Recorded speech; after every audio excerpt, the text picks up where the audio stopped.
need hunters, and then we'll have a word of prayer, and then we'll have our communion service. Luke's Gospel, if you'll stand with me now, please. Turn to Luke chapter 10. Luke chapter 10, and we'll read verse 38. Luke 10, verse 38. Now it came to pass, as they went, that they entered into a certain village, and a certain woman named Martha received him into her house. And she had a sister called Mary, which also sat at Jesus' feet and heard his word. But Martha was cumbered about much serving, and came to him and said, Lord, dost not thou care that my sister hath left me to serve alone? Bid her therefore that she help me. And Jesus answered and said unto her, Martha, Martha, thou art careful and troubled about many things, but one thing is needful, and Mary hath chosen that good part, which shall not be taken away from her. Now let's bow in prayer. Our Father in heaven, so often our priorities are misplaced. So many times we're anxious and troubled and hurrying about here and there, but we're working on the unimportant. And I pray that you'll help us to know what real values are and what priorities ought to be, and then to give our best time to it. I pray for these folks tonight. I pray that you'll help me to be a blessing to them, and may I be able to help some person here this evening. Thank you in Jesus' name. Amen. Thank you. Be seated.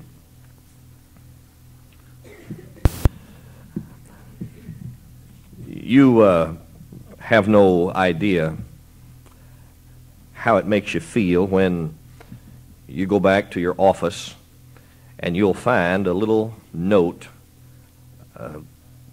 stuck to your door or laying down at the base of your door, and you pick that note up, and it's handwritten by one of the kids in our church.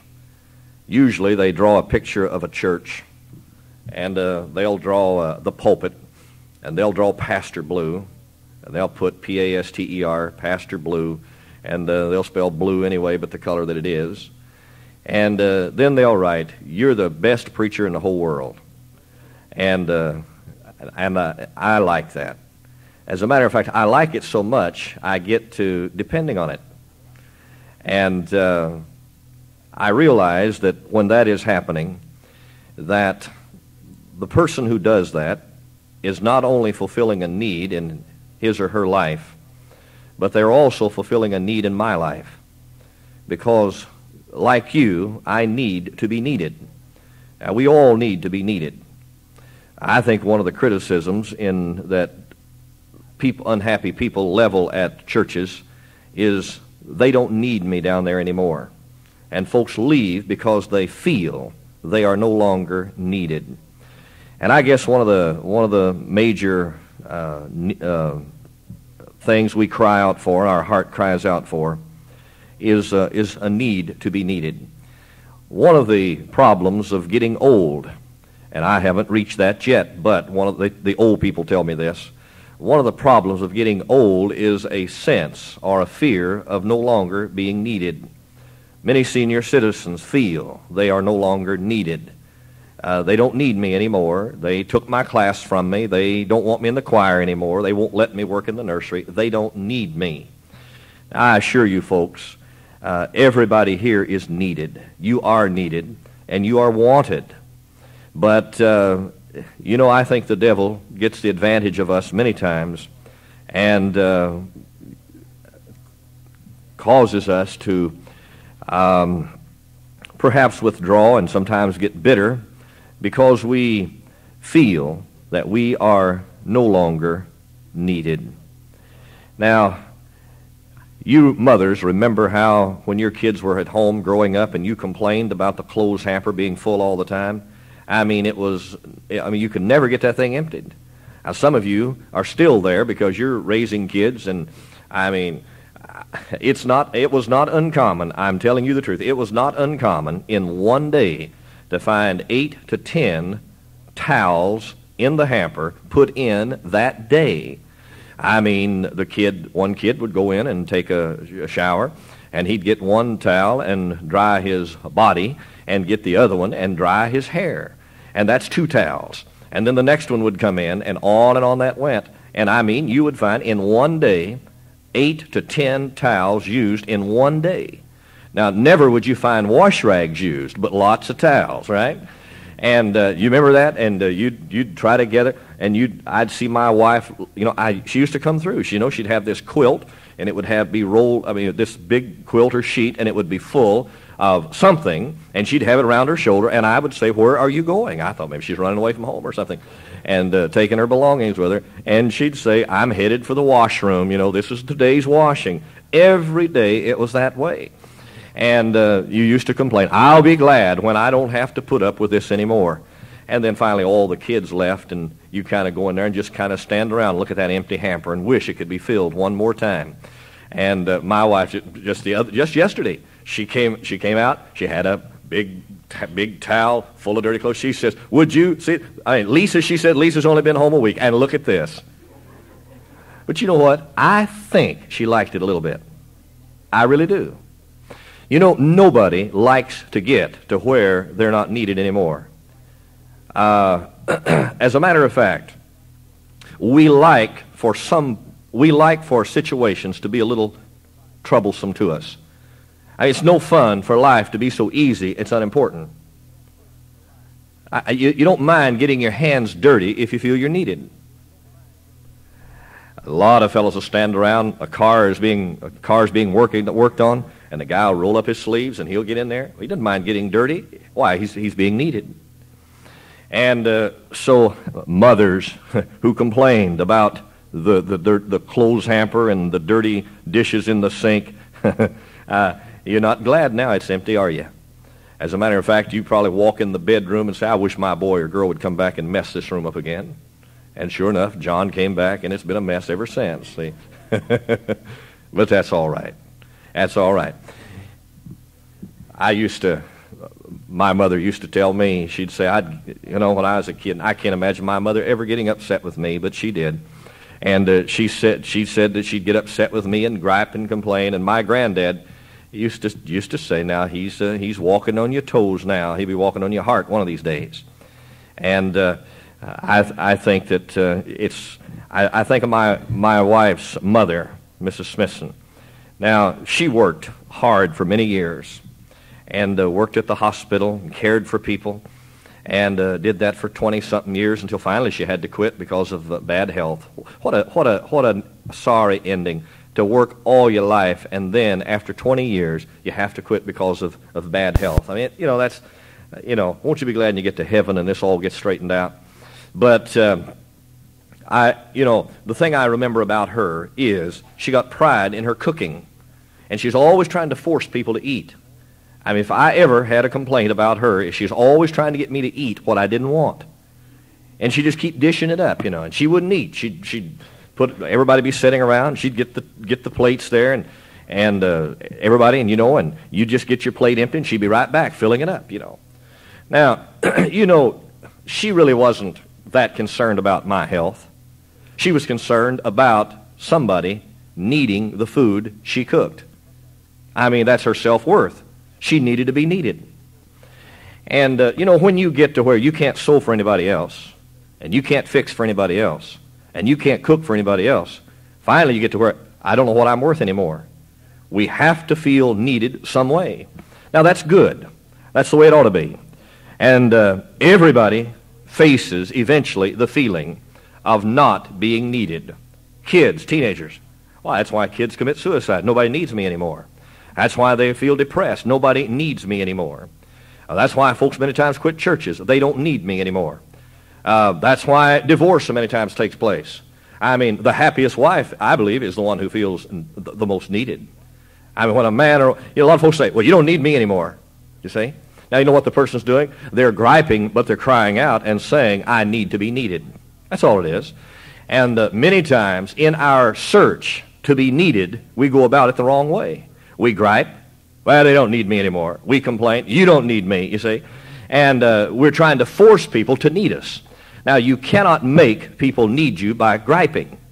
As a matter of fact, the more you gripe, the less people will want to be around you. But you can make people need you. I'm going to show you how tonight. I'm going to show you how you can get people to need you, and you will be needed, and your need to be needed will be fulfilled. I mean, that's the greatest thing. Nothing makes a man or a woman happier than feeling they're needed. I said this the other day. Jim Wagner is probably one of the finest guys I know, and I mean that. And I'm glad he's on our church staff, and he's willing to come to work here for almost nothing, you see. Matter of fact, it probably is nothing. But Brother Jim, was in the hospital not long ago, and we were afraid he was going to die. And he was in the intensive care. I went down to visit him. And he, kind of looked like he was going to kind of be put on the shelf, and maybe God's going to take him home. It was a very serious matter of fact, so serious they were concerned even about operating on him. And finally, Brother Newell said to me, he says, "Pastor, if you can use him, I think you ought to. He's one of the most talented men I know as far as a craftsman and so on." So I talked with Jim, and he said I'd be glad to. And just like a trooper came in and just taken the ball and run with it. Why, he's been to the doctor twice since. They can't find anything wrong with him. The last time he went to the doctor, isn't that right, Jim? The doctor said, "I'll see you in 6 months." He was so happy, he got on the phone. I heard him. I was in my office. I could hear him calling people absentees and saying, "Now, the doctor said, I'll see you in 6 months." Isn't that wonderful? I mean, you know what keeps him going? We need him. And I mean it. We need him. And he tried to pick up a table the other day. I said, "Don't you pick that table up. We'll pick it up. We need you around here," you see. Now, nothing adds meaning to life and gives health like being needed. You understand? I mean, nothing destroys your happiness and your joy like being in a place to where you feel you're not needed anymore. Now, so what you need to do then, what you need to do to add then to your happiness and your health is, first of all, you need to find a need. You need to find a need. You need to look for needs. Why? If a person doesn't need, then you need to find something. You need to look for a need, and then you need to fulfill it.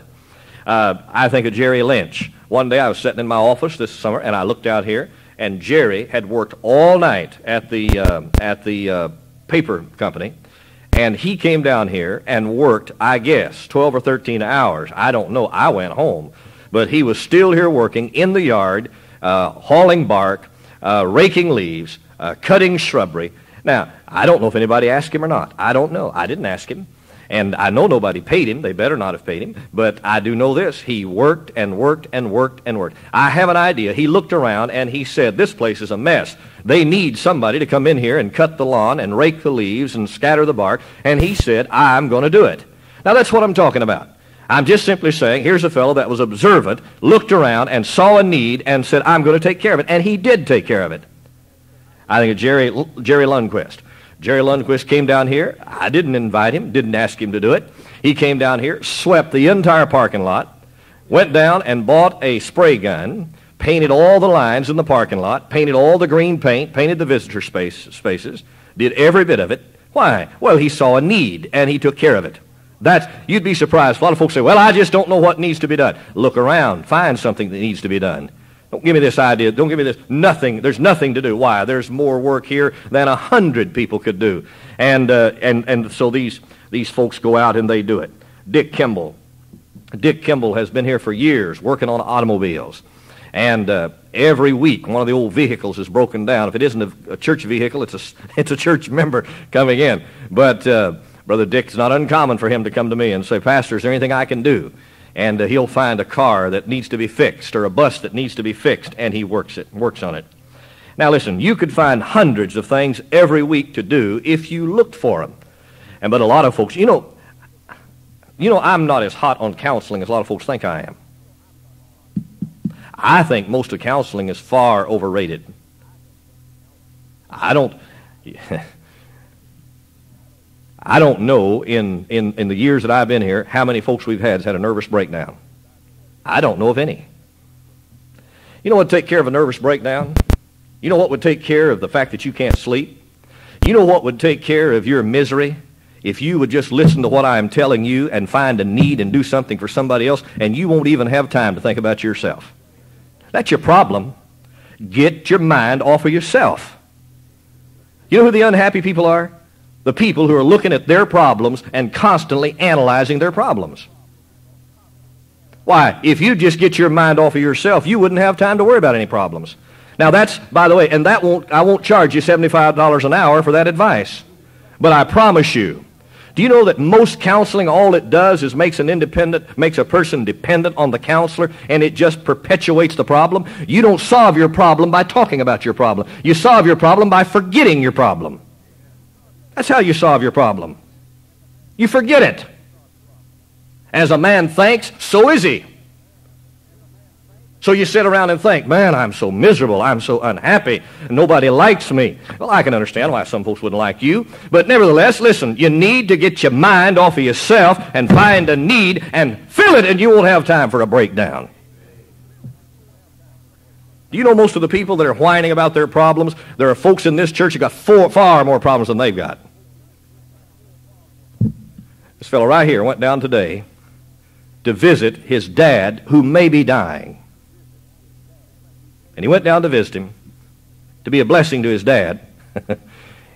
I hope it's okay if I tell this, Doc. And his dad turned around and gave him a check for $500. I mean, here's his dad at the doorstep of death.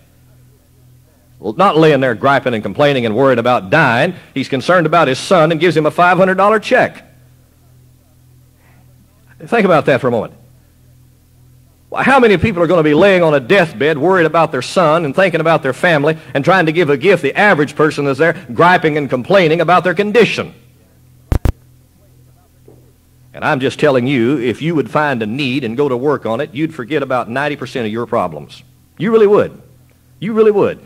You wouldn't have time to worry about your... Now listen, I'm telling you, if you've got a migraine headache, it's pretty hard to forget. If you've got a pinched nerve in your back, it's pretty hard to forget. Okay? If you've got an abscessed toothache, it's pretty hard to forget. I understand that.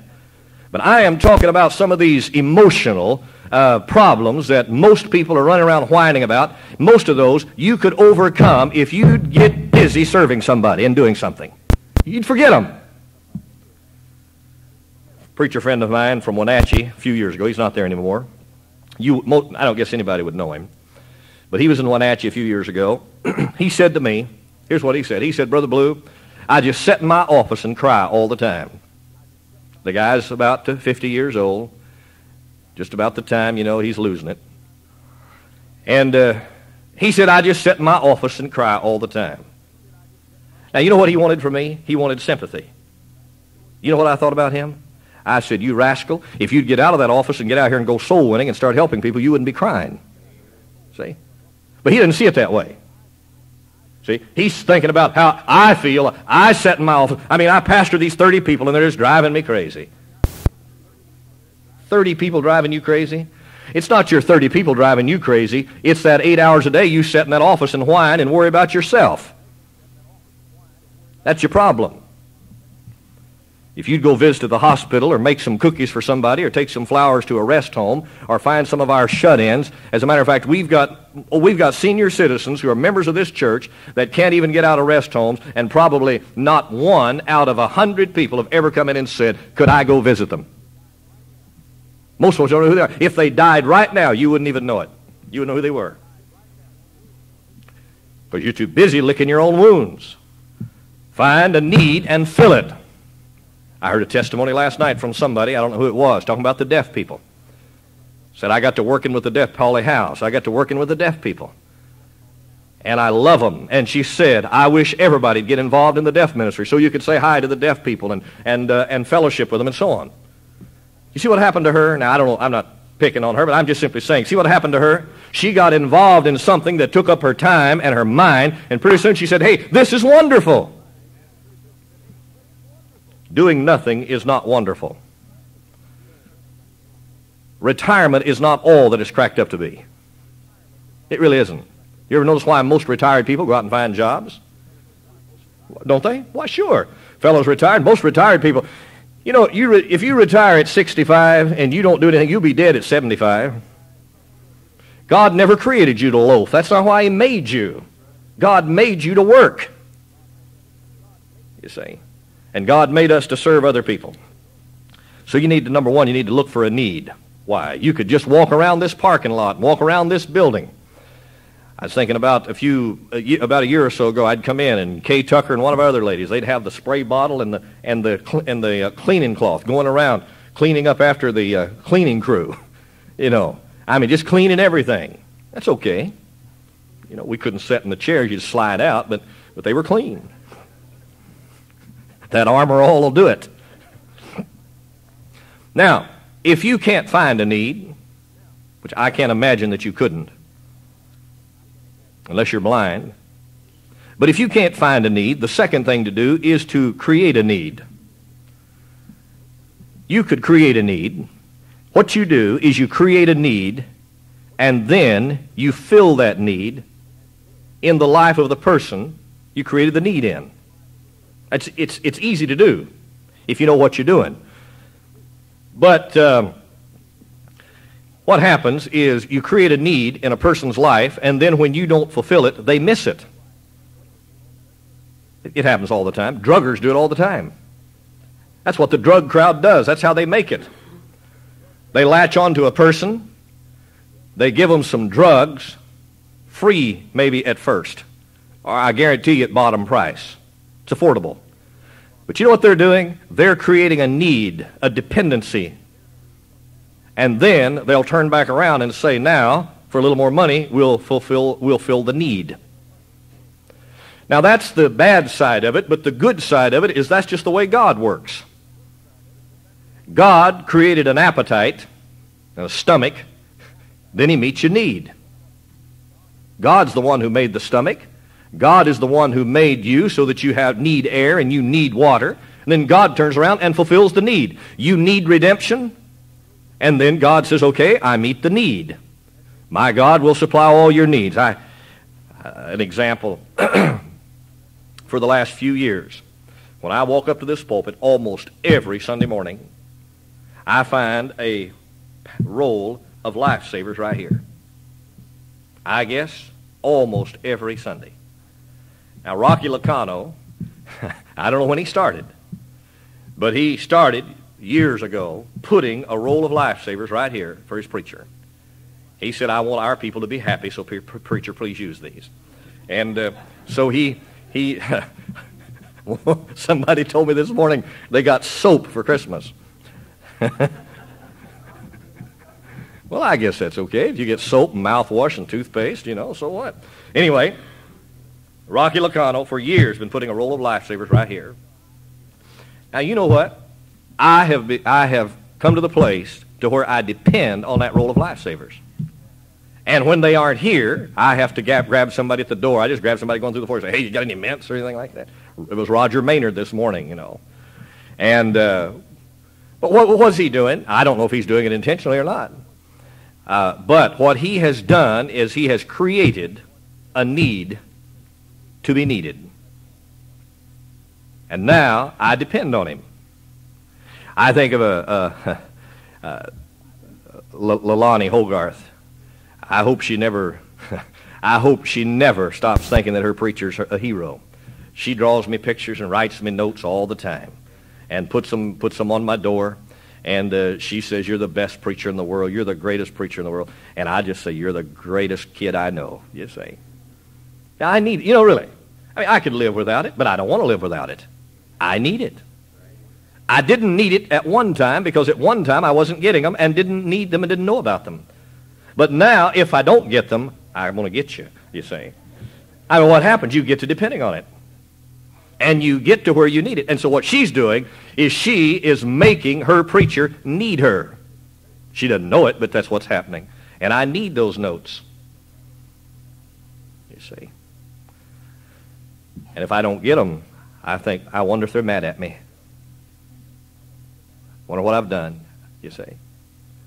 I remember a family used to bring me German chocolate cake. And I needed it. I still need it.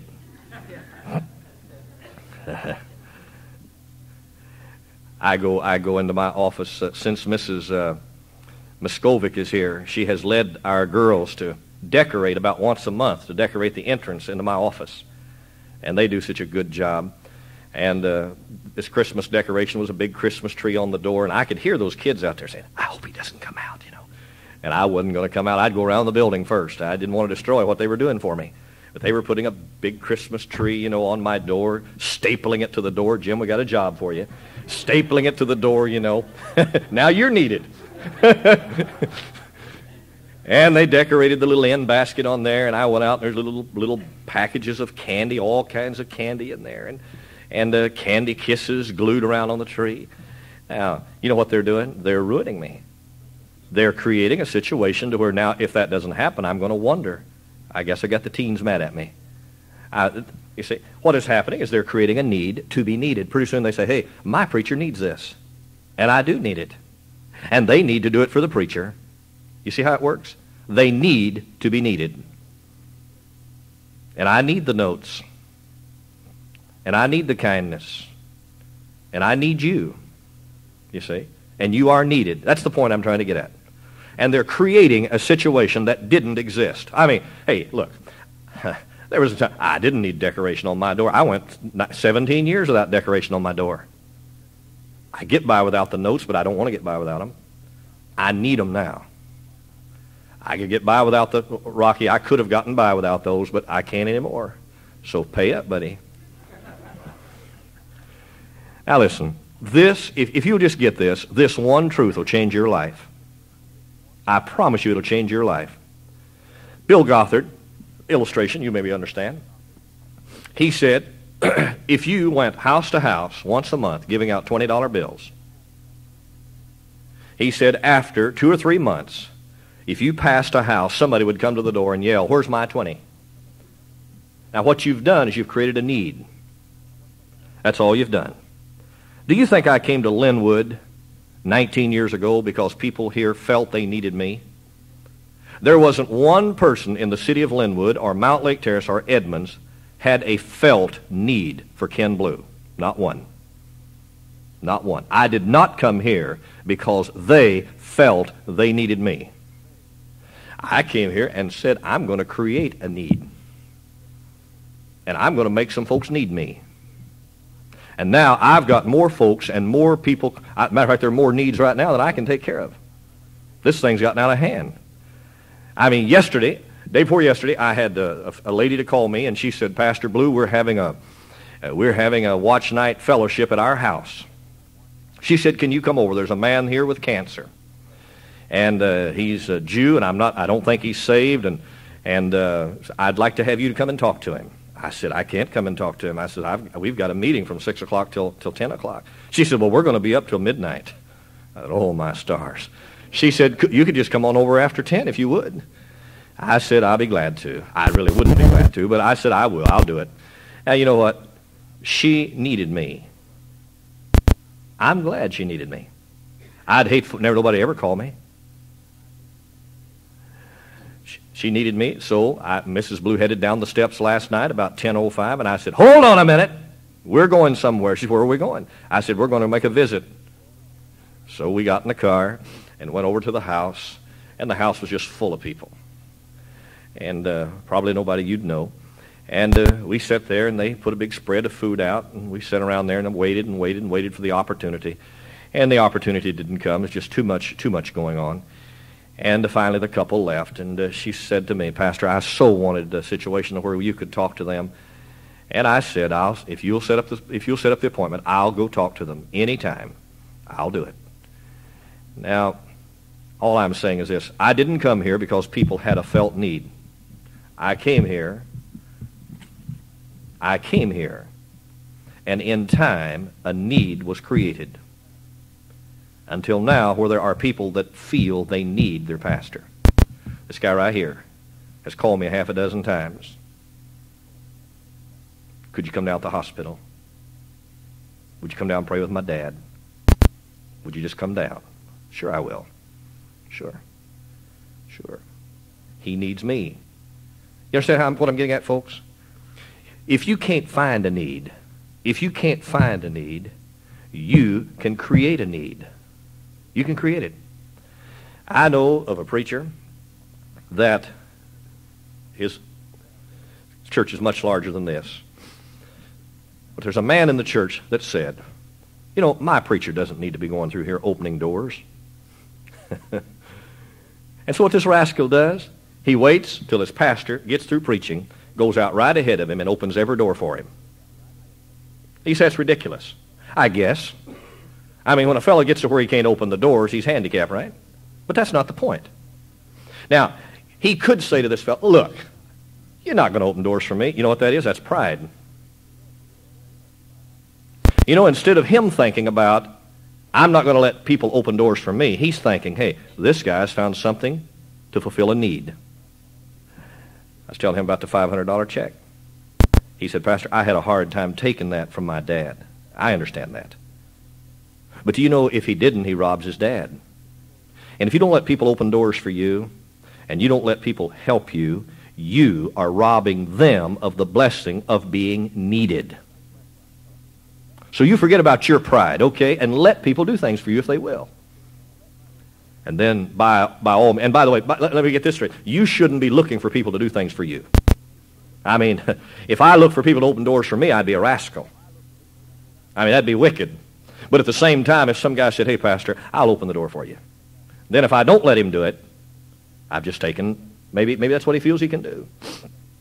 So this pastor said, every Sunday morning and Sunday night, this fellow goes before me and opens the doors. Right out of the auditorium, right down the hallway, right down to my office, he opens the doors. Carries my briefcase for me. He said one day the guy was absent. And he said, I ran into 3 doors before I realized they were closed. Where is this bum when I need him? You see what happened? See what happened? I mean, the guy's in perfect health. He could open his own doors. But all of a sudden, he's handicapped him. Now, that's what I'm getting at. Handicap people by creating a need where they need you and then fulfill the need. That's the way you do it. Quit running around looking for needs for people to do things for you. And so this is one of the ways that you can help is, I think, of Bob Usher. Bob Usher is probably the best friend I've got. I tell you what, I'm glad, and I love him dearly, I'm glad he's not a member of my church. That way he can be one of my best friends. You understand what I'm getting at? It's very difficult for church members to be your best friends, you see. But Bob Usher, he got saved here a long time ago. Matter of fact, he and his wife were going to be here last night. First watch night service they've ever missed since he's been saved, about 8 or 10 years, I guess. That was his boy that preached last night. Bob got saved here. Both of his boys got saved here. Bob's wife died with cancer, married Mary Usher, Mary Bean, a good Christian wife. God's blessed him. His folks have been saved. Joan and Frank Usher have been saved here. God's just blessed that family. Bob Usher was a barber. I never went into his barber shop. And by the way, I don't do this. I've never done it. I never went into his barber shop and accepted a free haircut. Not one time. I don't do it. I don't ask for my clergy discount. I don't do it. I don't do it. I mean, if you ever take me out to eat, I mean, if you ever do that, we'll just dwell right here a while. If you ever do it, and we go 3 or 4 times, I promise you, you won't have to pay all 4 times. I mean, all hard, I'll pay at least once. I don't intend to take advantage of a position. I may do it, but I don't intend to do it. I don't intend to do it. I don't intend to do it. I may do it. I don't intend to do it. God knows my heart. I do not intend to use my position to my advantage. I'll use it for your advantage or for the advantage of this church. I will. I'll use my 10% for this church, not for Ken Blue. I won't do it. And I've never, Ken Gandy over here at Ken's Barbershop, Westland Barbershop, I led that guy to the Lord. I wish he'd come to church, but I believe the old boy is saved. I go there almost every couple of weeks. I never asked for a free haircut. Never. And by the way, if he offered them, I wouldn't take them. But Bob Usher would see me during the week, and he'd say, hey, preacher, looks like you're getting a little shaggy. He said, I got my clippers in the car. And we'd go down here and sit in the kitchen, and he'd cut my hair. He said, you get in the picture. Now, I had a need, but he also had a need to do something for his preacher. He initiated it and started cutting my hair. And every once in a while, he'd come around, and every time my hair would get shaggy, I'd think of Bob Usher. And I'd kind of get around him, you know. He'd say, "You look a little shaggy, preacher." I mean, last time he was down here, he had his clippers. He said, "Can I give you a trim?" I said, "I guess so, Bob." So went down here. Well, he moved to Canada, the rascal. Now I've had to start paying for haircuts. $7.50. Now, I didn't plan to pay for a haircut Saturday. I really didn't. I heard that Bob was coming down. So I called up in Canada, and I said, "Will you be down Saturday?" I got his wife. I couldn't get him. He was at work. She said, "I think we're going to be down." I said, "What time will you be down?" She said, "About 6 o'clock. I thought, well, that's going to be a little tight. I mean, how are you going to get a haircut at 6 o'clock if the meeting starts at 6? So I called Friday night. She said, "Pastor, I guess we're not going to be able to come down. Somebody broke into the car, kicked the side window out, stole our stereo. It's Saturday. We're not going to have time to get it fixed. We can't drive down there with no window, so we won't be down." I thought, man, my haircut, that's shot.